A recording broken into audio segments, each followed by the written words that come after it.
It has been exactly 3 years since January 6th, the events of January 6th, the racist insurrection that shocked this nation to its core, more profoundly than anything since Pearl Harbor, plus the Civil War. And it has taken a while, honestly, even for people who aren't on the side of the professional liars, to realize there's something amiss about what happened that day. Not just the response, the largest law enforcement mobilization in the history of the United States. That was obviously disproportionate because it wasn't the worst riot that year, not even close. But the day itself, there was something about January 6th that didn't feel right. And hovering over that day has remained the question, to what extent was it a setup? And we still don't really know. But what's interesting is how few people have asked that entirely legitimate question. One of the very few, really one of the only in the United States Congress, is a member called Clay Higgins from Louisiana. And in case you haven't seen this clip, it's worth rewatching. This is from 2022 in a Homeland Security Committee hearing where he asked it just directly of the FBI director. Watch. Did the FBI have confidential human sources embedded within the January 6th protesters on January 6th of 2021? Well, Congressman, as I'm sure you can appreciate, I have to be very careful about what I can say about when. Even now, because that's what you told us 2 years ago. May I finish? About when we do and do not, and where we have and have not used confidential human sources. But to the extent that there's a suggestion, for example, that the FBI's confidential human sources or FBI employees in some way instigated or orchestrated January 6th, that's categorically false. Did you have confidential human sources dressed as Trump supporters inside the Capitol on January the 6th prior to the doors being open? Again, I had to be very careful. It should be a no. Can you not tell the American people, no, we did not have confidential human sources dressed as Trump supporters positioned inside the Capitol? Gentleman's time has expired. You should not read anything into my decision not to share information about confidential human Gentleman's time has expired. What a sleazy, repulsive little authoritarian liar Chris Wray is. That's obvious when you watch that tape. The sad part is so few tapes like that exist because so few have confronted him directly and asked questions to which the entire country has a right to know the answer, like that one. Clay Higgins did that. Congressman from Louisiana, Lafayette, joins us in studio. Congressman, thanks so much for coming on.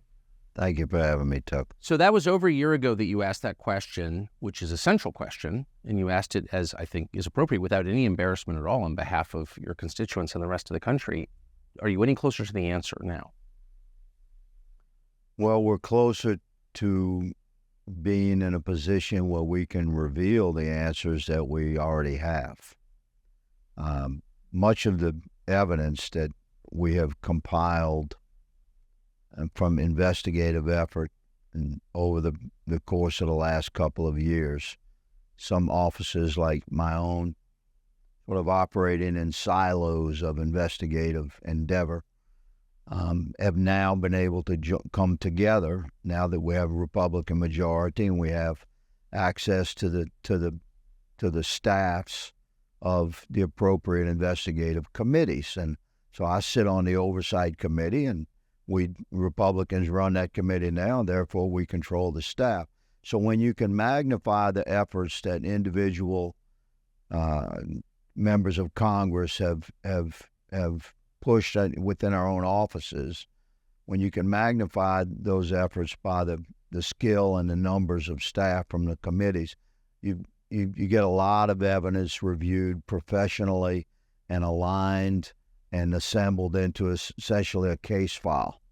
And in this case, this is a big file because the involvement of certain actors, you could say deep state actors within the federal government, to set the stage for what happened in J4, 5, and 6, and to entrap thousands of Americans from across the country and lure them into this set stage on J4, 5, and 6.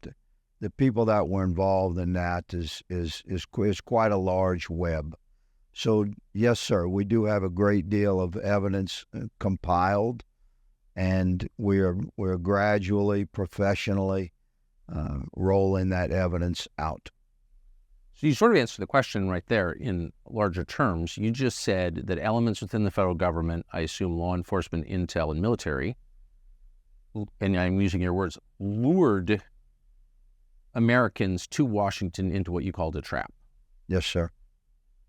So that would, I mean, that's a shocking, and I assume that's a sober conclusion based on the evidence. That's what you're saying. That would be my sober assessment as an investigator, and I love my country, and I've always been a staunch defender of the thin blue line, and I would proudly count the FBI amongst that number. They're like brothers to me.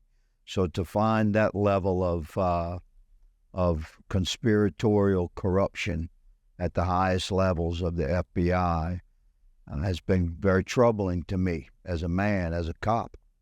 And yet, you follow the evidence wherever it leads. And yes, this is what investigators do. So when I asked Christopher Wray that question, for instance, I already knew the answer. I had reviewed compelling evidence that the FBI had assets, human assets, dressed as Trump supporters, inside the Capitol prior to the doors being open and the masses allowed in.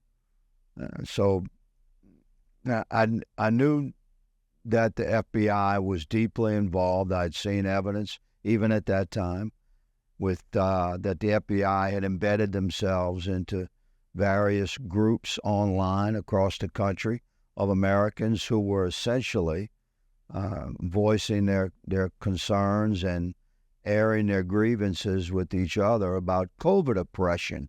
And those Americans were targeted by the FBI, almost universally Republicans and largely Trump supporters. But the FBI worked undercover to infiltrate those conversations and become a significant part of those individual Americans' communications. And when you dig into the evidence that we've had revealed through some criminal cases that I've followed and worked with the families of J6 political detainees and Americans that have been persecuted for their involvement in the Capitol that day, and some of that evidence is shockingly reveals that the FBI agents that were operating undercover within the online groups across the country were the first ones to plant the seeds of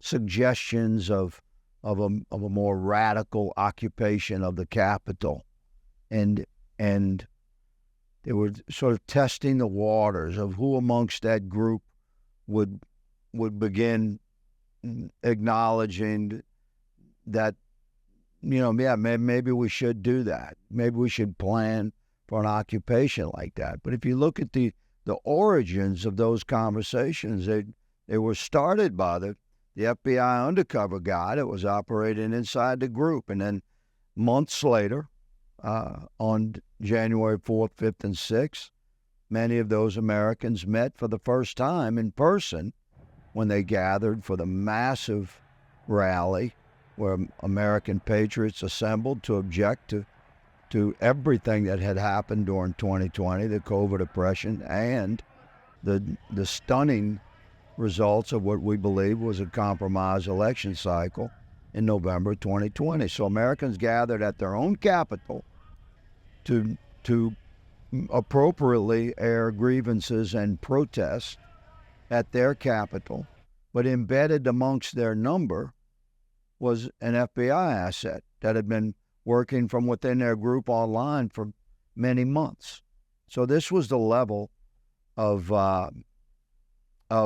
manipulative effort that the FBI invested into American citizenry and our assembly online to exercise our rights under the First Amendment, to talk to each other about whatever we want to talk about, including the insidious suppressions of COVID that we were suffering across the country. So, and our concerns about where the election was going, the whole mail-in ballot thing, we could see the stage was being set for a compromised election cycle, possibly. And to our horror, that's what happened.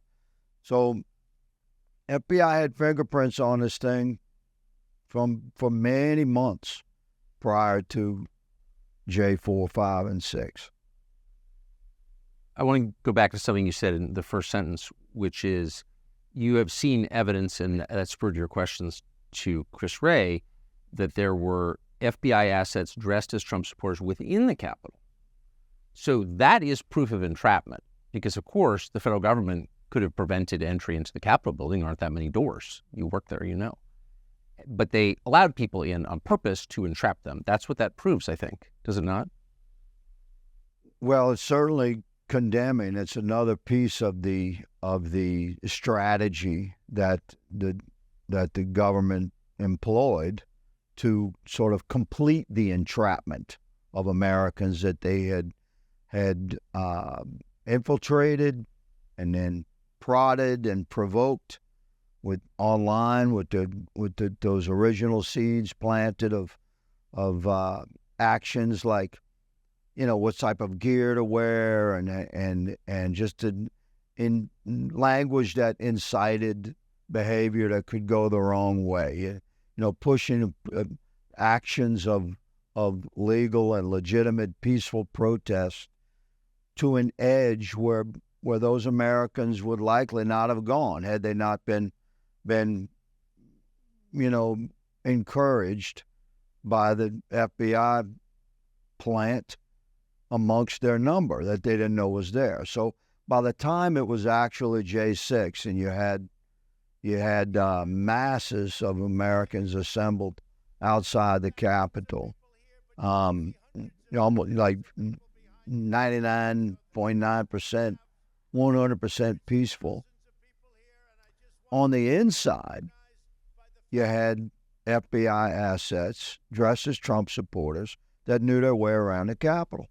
Before the doors even open. Before the doors open. Or else how are you going to get around the Capitol? You've been there many times. You need a guide to get from whatever door you go in. It's a labyrinth. It's a maze inside there. So that's right. So there's no way, just Americans, most of which have never been to the Capitol, there's no way they can come in some random door that gets opened and then get their way directly to the statuary or the House chamber or the Senate chamber. It's just not possible. So the FBI assets that were dressed as Trump supporters that were inside the Capitol were there, I believe, and evidence indicates that they were there to specifically wave in the Trump supporters that had gathered outside the Capitol, and the doors open and they were allowed in. And on the inside were there's some more Trump supporters, but really those were FBI assets, law enforcement assets that knew their way around the Capitol. And they waved those guys in, said, come on, follow us. And they're the ones that led them on the path directly. How do you think a guy's never been to the Capitol, gonna come into the Capitol all amped up on emotion and make his way straight to Nancy Pelosi's office? Come on. It's like I couldn't get it. There's no way. I've been there for 7 years. Could come in some random door at the Capitol and make my way to Nancy Everything Pelosi's is unmarked. I mean, those leadership offices are unmarked. So how would you know It's that? confusing That's to get right. around in the Capitol. Every American that has been there knows this. When you go on a tour, you bring your family to D.C., you go through the Capitol, you have to have a guide.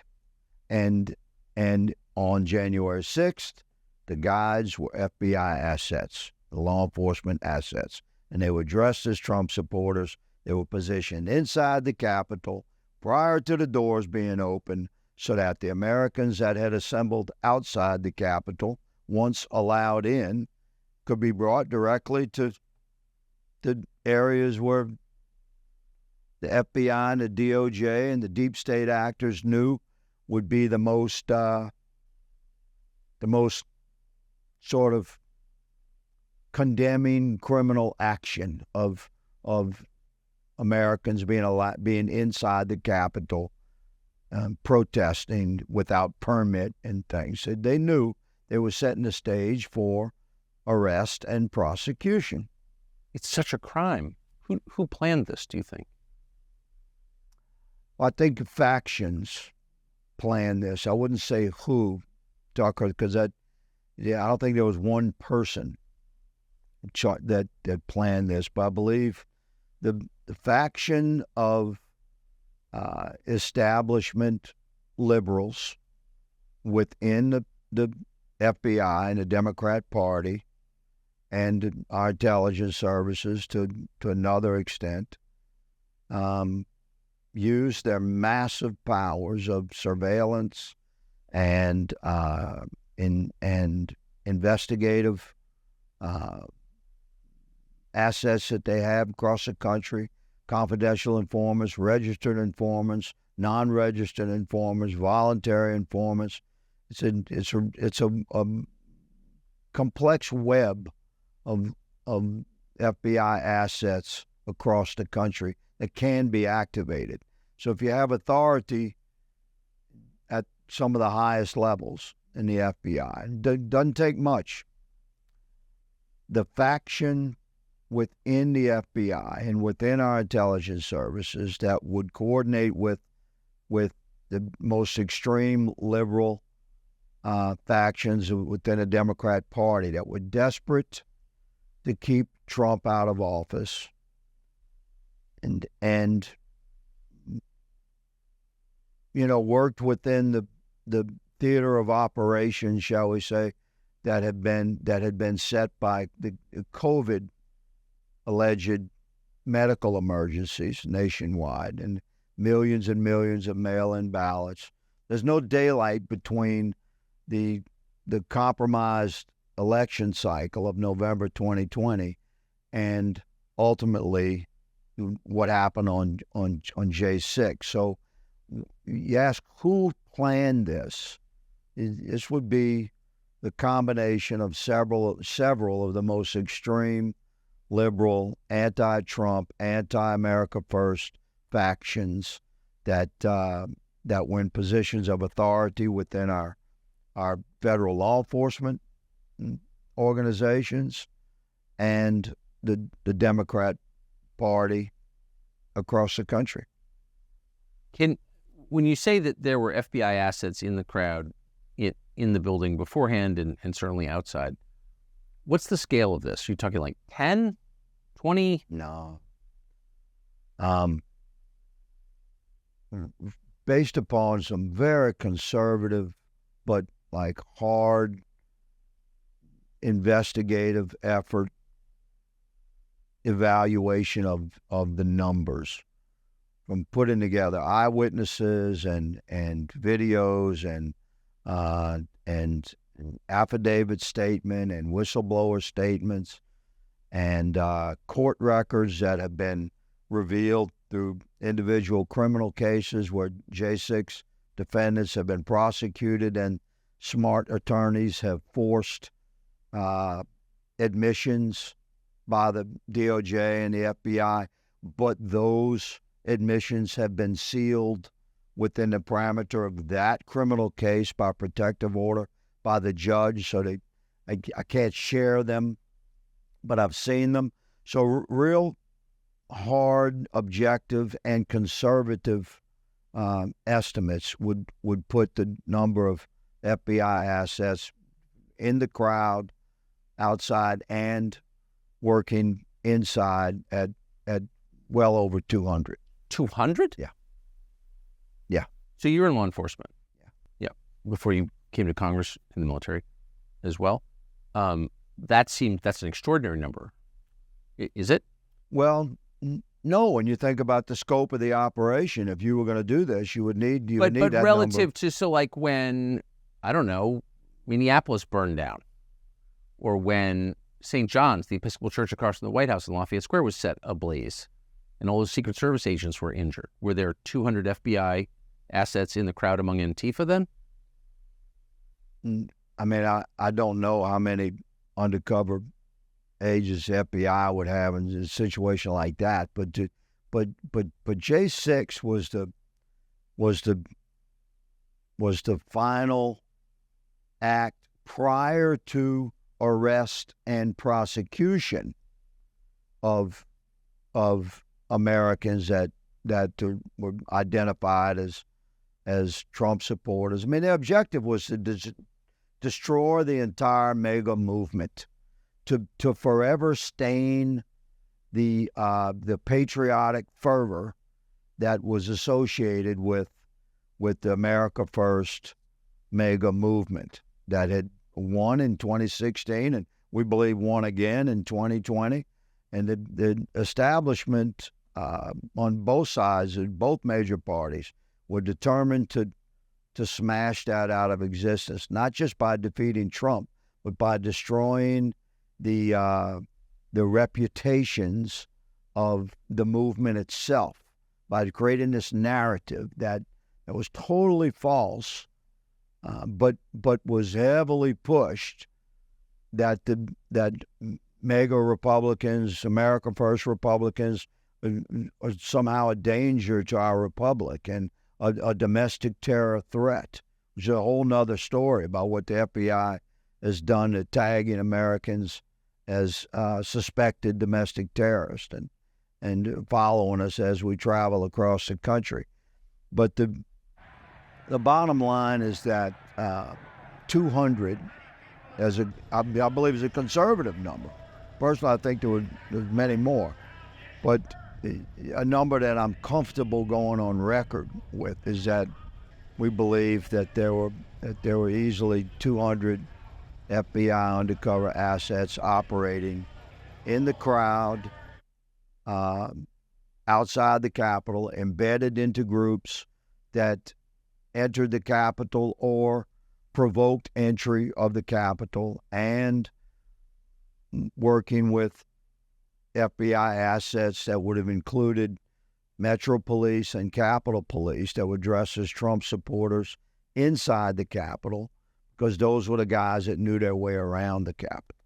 So given the scope of the operation and the number of doors where entry was allowed or even encouraged, then the number of people that were actually outside the Capitol and that entered, we believe 200 is a conservative number. Yes, sir.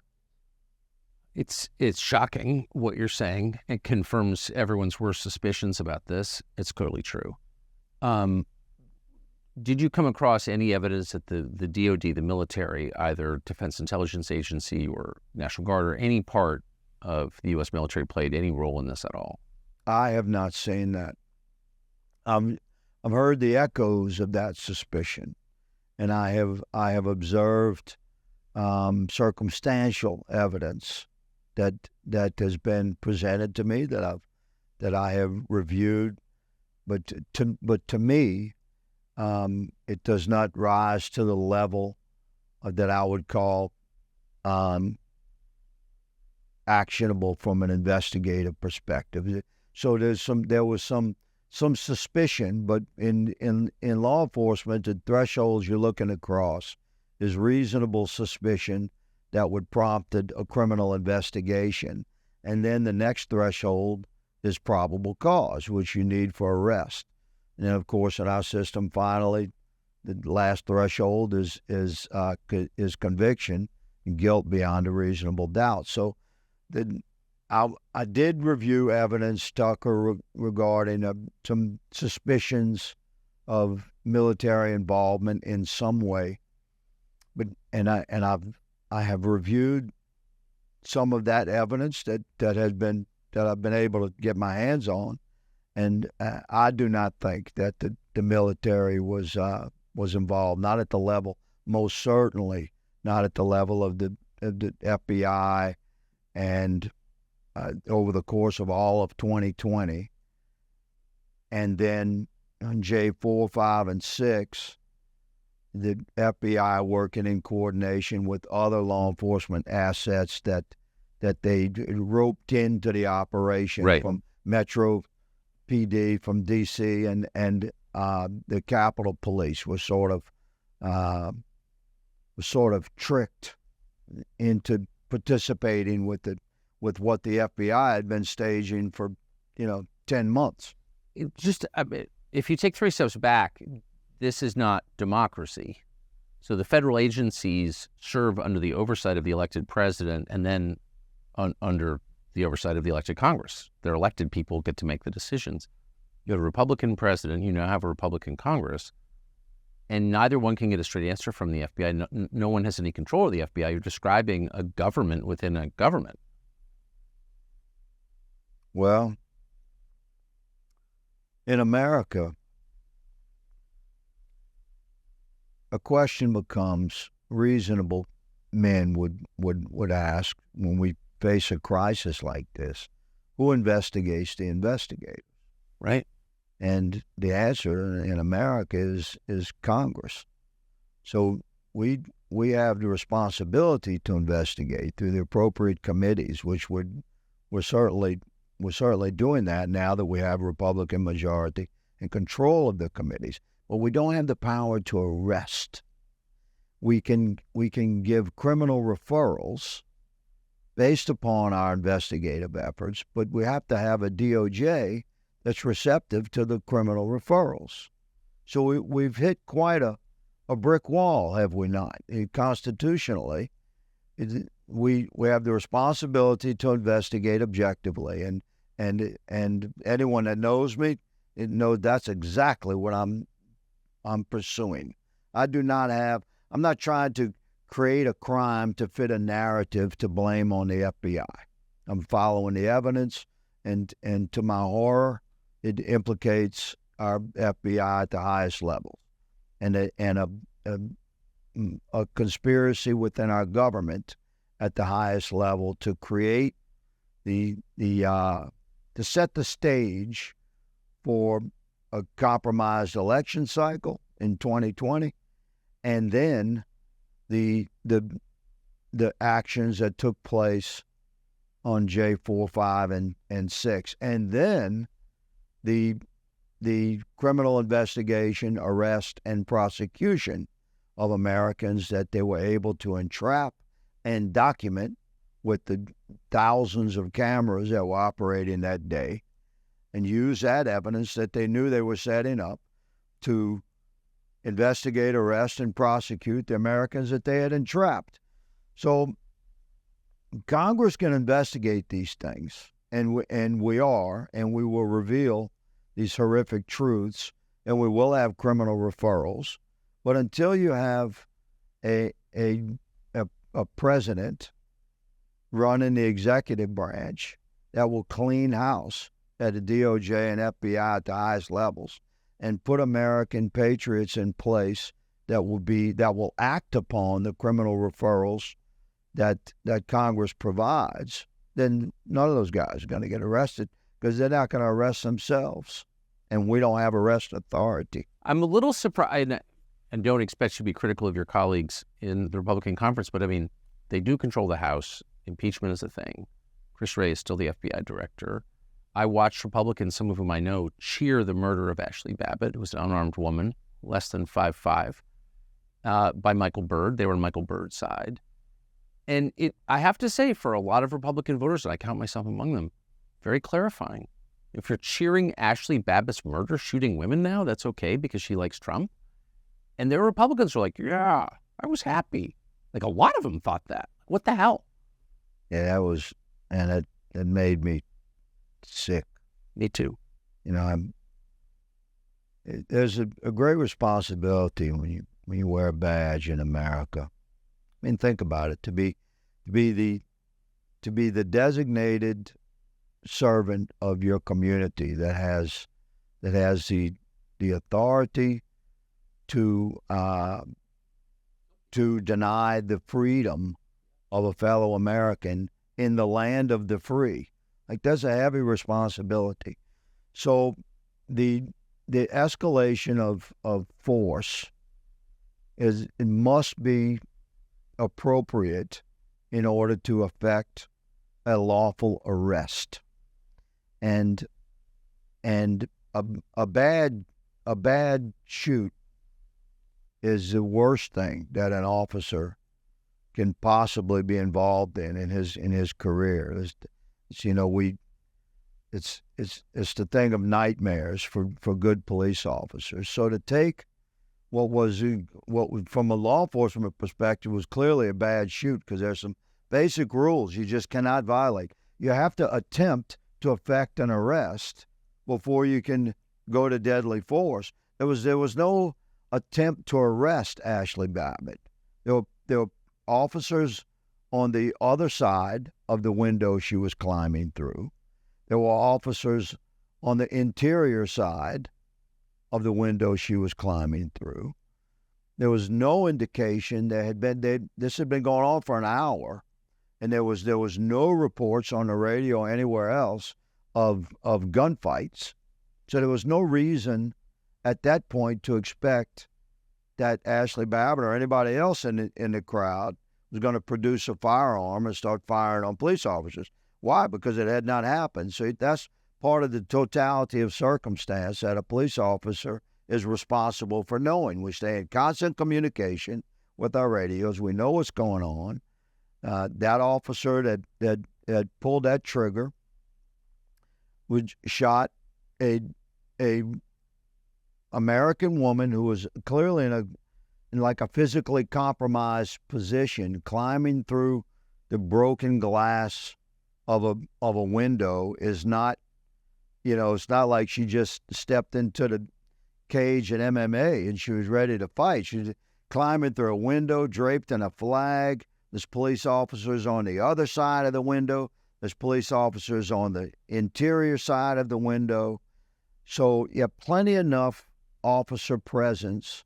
If you want to arrest that woman, and by all means, pull her through the window, put flex cuffs on her and throw her in the corner. We'll get to you later, ma'am. We're kind of busy right now. But that's what you do. You'd have grabbed that woman and pulled her through, flex cuffed her and threw her in the corner, or handed her back to somebody that could pull her back, from that front line right there. So I understand that very well. I understand officers have to make split-second decisions, but you never make a decision to use lethal force unless it's absolutely called for and required. If you're losing a fight attempting to effect an arrest, then yeah, if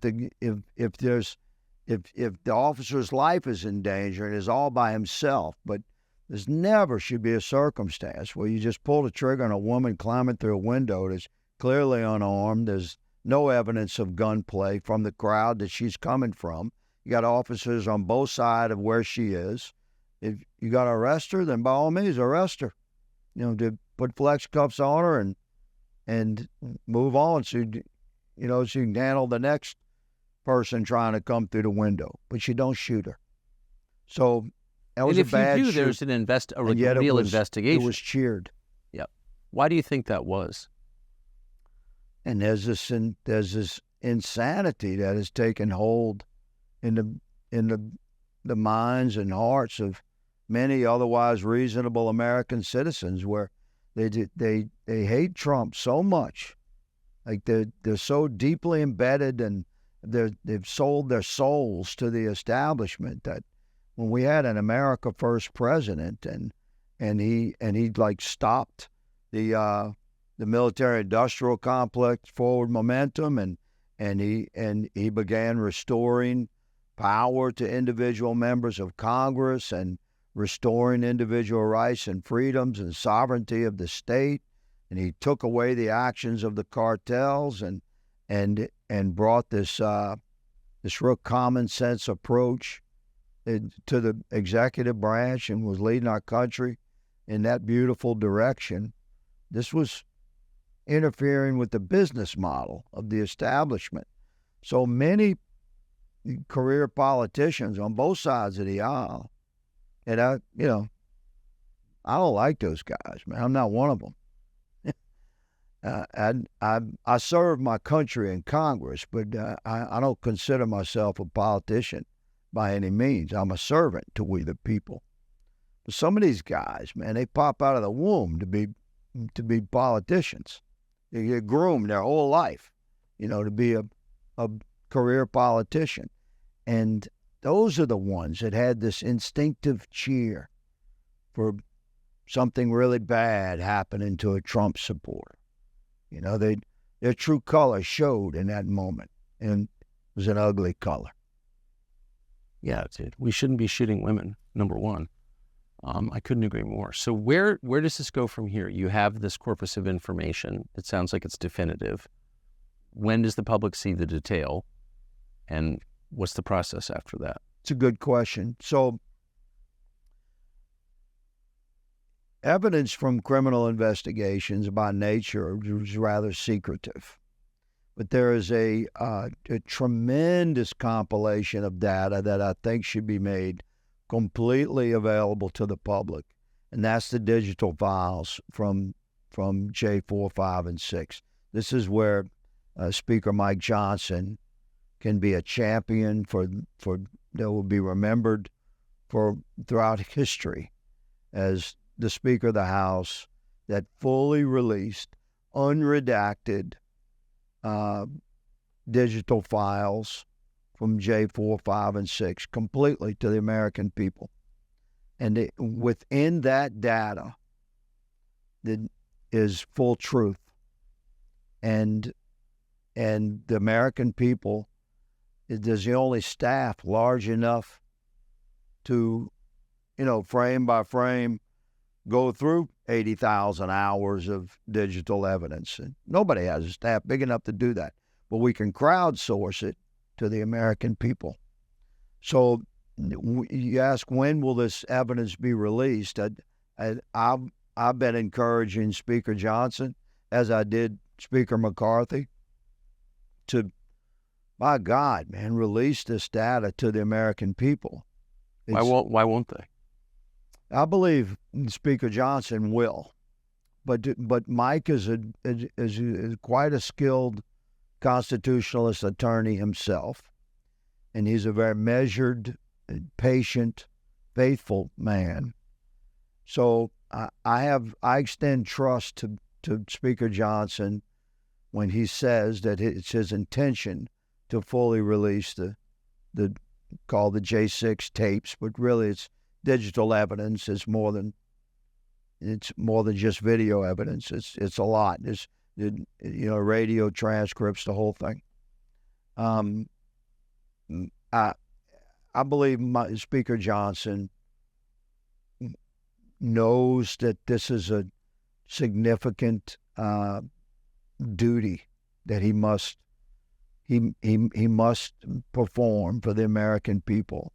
It's a moment in history where I believe our Lord and Savior has placed him in that position of service to the country, and he has a responsibility to fully release that data. And then the American people will see for themselves what some of us have already learned to our horror to be true. Congressman Higgins, thank you very much. Free speech is bigger than any one person or any one organization. Societies are defined by what they will not permit. What we're watching is the total inversion of virtue.